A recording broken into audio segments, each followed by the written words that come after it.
Hello बच्चों, आइए देखते हैं प्रश्न। एक थैले में केवल नींबू की महक वाली मीठी गोलियां हैं। मालिनी बिना थैले में झांके उसमें से एक गोली निकालती है। इसकी क्या प्रायिकता है कि वह निकाली गई गोली संतरे की महक वाली गोली है। तो चलिए यहाँ पे हम क्या करते हैं, मुख्य अवधारणा लिख लेते हैं। मुख्य अवधारणा, तो ये क्या होगा इस प्रश्न के लिए। तो देखिए, मान लीजिए कोई घटना ए घटित हो रही है, तो उस घटना की प्रायिकता क्या हो जाएगी। प्रायिकता ऑफ ए बराबर एन ए और बटा में एन एस, जहां आपका एन ए क्या होता है, ये होता है ए के अनुकूल परिणामों की संख्या है। अनुकूल ए के अनुकूल परिणामों की संख्या ये होता है। और एन एस क्या होता है, एन एस आपका होता है कुल संभव परिणामों की संख्या, परिणामों की संख्या ये होता है आपका। तो चलिए दिए गए प्रश्नों को हल कर लेते हैं।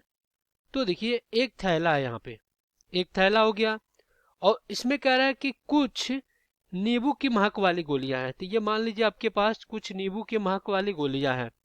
अब इसमें कह रहा है कि बिना देखे मालिनी ने एक गोली को निकाला, तो उस गोली संतरे का महक वाली गोली निकली। तो हमें इसकी प्रायिकता बताना है। तो अब बताइए, इसमें सभी गोलियां नींबू की है, तो इसमें संतरे की गोली कैसे निकल पाएगी।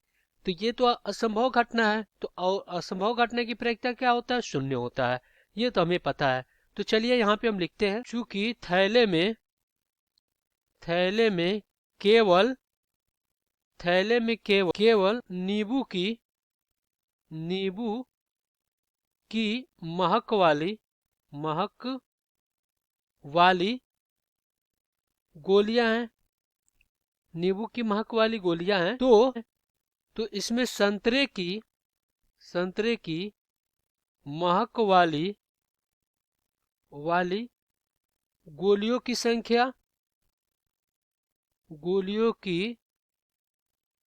संख्या क्या होगी, शून्य होगी, क्योंकि इसमें संतरे की गोली है ही नहीं।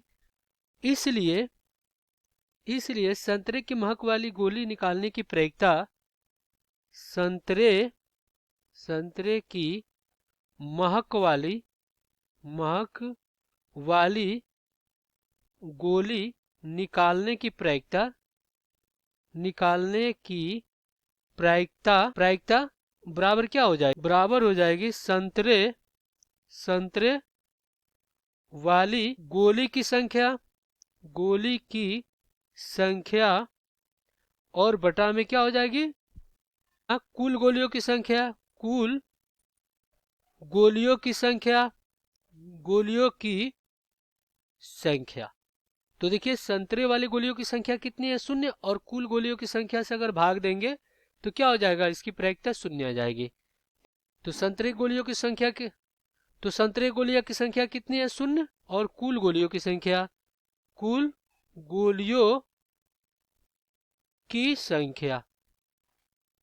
तो देखिए, कितना भी गोली हो अगर शून्य में भाग देंगे तो शून्य के बराबर आएगा।